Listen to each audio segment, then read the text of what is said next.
السلام علیکم ورحمۃ اللہ وبرکاتہ۔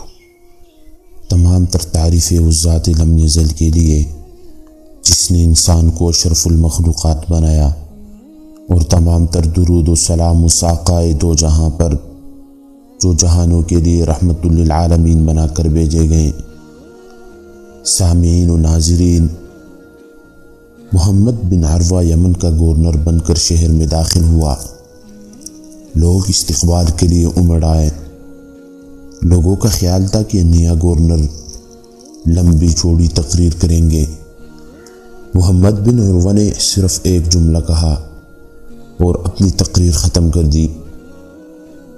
لوگوں، یہ میری سواری، میری ملکیت ہے، اس سے زیادہ لے کر میں واپس پلٹا تو مجھے چور سمجھا جائے۔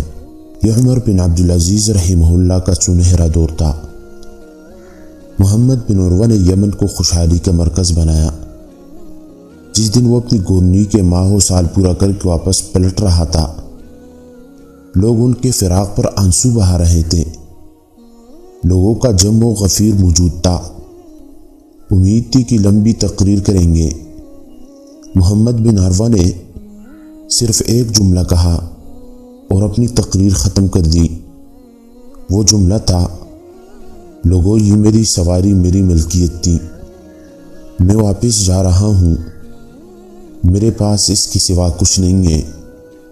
اس واقعے سے ہمیں ایک سبق ملتا ہے کہ اپنے وزیر اعظموں، گورنروں اور ججوں کے آنے اور جانے والے دن کا تقابل کیجیے اور دیکھیے کہ ایک گورنر کی ملکیت میں کیا ہے اور ایک وزیر اعظم کی ملکیت میں کیا ہے اور ایک جج کی ملکیت میں کیا ہے۔